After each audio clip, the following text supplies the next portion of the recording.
আল্লাহ কাবাকে তওয়াব করবেন, নবী করিম সাল্লাল্লাহু আলাইহি সাল্লাম মদিনা দেশে যে নবীর মাজার জিয়ারত করে, কিছু কাজে লাগবে না আপনার। আমি বলতে চাইছি আপনার কোনো কাউকে আপনার ভালো লাগে না, আপনি তার কাছ থেকে দূরে সরে যান, কিন্তু তার সম্বন্ধে আপনি কমেন্ট করতে পারেন না।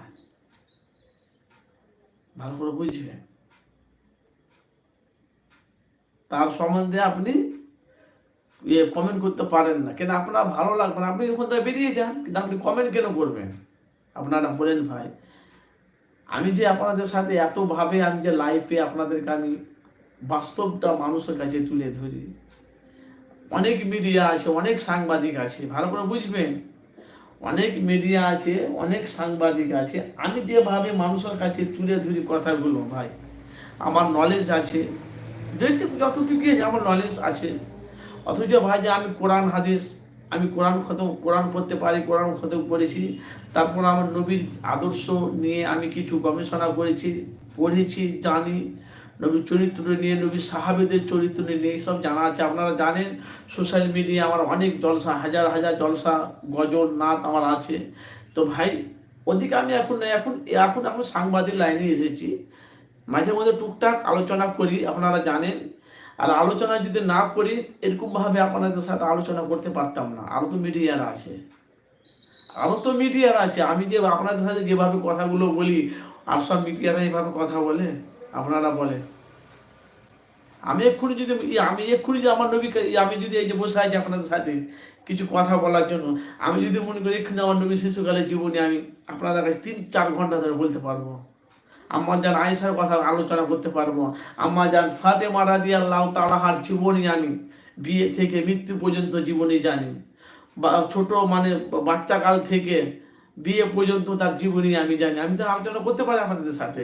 আবু বকরের জীবনী জানি, আলী রাদিয়াল্লাহু তাআলার জীবনী জানি, উসমান গনির জীবনী জানি, আমার নবীর কম বেশি অনেক, আমার নবীর সাহাবীর অনেক জীবনী জানি। তা আমি সেদিকে আমি মাঝে মধ্যে যখন লাইভ থাকে না, তখন আমি কোরআন হাদিস থেকে আলোচনা করি। তো এখন ওদিকে আমি আলোচনা করি না, এখন মানুষের কাছে বাস্তবটা তুলে ধরি। মানুষ এখন তোমরা সচেতন হও। তো এখন আগেকার থেকে এখন আমাদের পশ্চিম বাংলার মানুষ, এখন আগেকার থেকে মানুষ অনেক সচেতন, মানে সচেতন হয়েছে, বুঝতে শিখেছে। আগেকার মানুষেরা না জেনে, তারা না বুঝে অনেক কিছু তারা জিনিস ক্ষতি করেছে, কিন্তু এখন মানুষ বুঝে ফেলেছে। তা আমি যে এত কিছু ক্ষতি করেছি না জানাতে, না বোঝাতে, কিন্তু এখন মানুষ জেনে শুনে মানুষ ক্ষতি করবে না, সে যেই হোক না কেন। এই জন্য বলছি ভাই, আমরা মুসলমানের ঘরে জন্ম নিয়েছি, সব করো ভাই, আমি আপনাদেরকে নিষেধ করব না, কেন আপনার আপনি যা করে সেটা আপনার ব্যাপার, আপনি করবেন। কিন্তু প্রত্যেকটা ভাইদেরকে বলি, যে কাজটা করছো করো, কিন্তু ভাই আপনাদের হাতে পায়ে ধরে বলছি, আমি গুনাহগার মোহাম্মদ আনারুল হোসেন ফুটপাড়া শরীফ থেকে বলছি, যে কাজটা আপনি করবেন, আপনি মনে রাখবেন যে আল্লাহ আমাকে স্বয়ং দেখছে।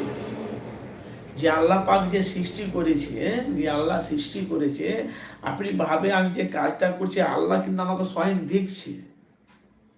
ভালো কাজ করলো আপনাকে আল্লাহ দেখছে, খারাপ কাজ করলো আপনাকে দেখছে।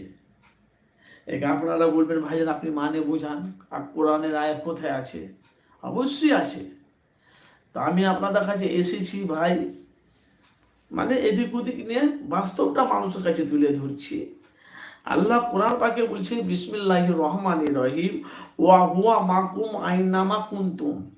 ভালো করে বুঝবেন ভাই, আল্লাহ বলছে তোরা গোপনে যদি কোনো কাজ করে থাকিস, নিরালায় কোনো জায়গায় কাজ করে থাকিস, ছেলে মেয়ে কেউ যদি পাড়া গ্রামে ভারতবর্ষের উপর কেউ কিছু জানে না, কিন্তু তুমি কোনো কাজ করছো, আল্লাহ বলছে স্বয়ং আমি চোখে দেখতে পাই, অথচ আমি পাশে থাকি, অথচ সবই দেখতে পাই। তো আল্লাহর কাছে গোপন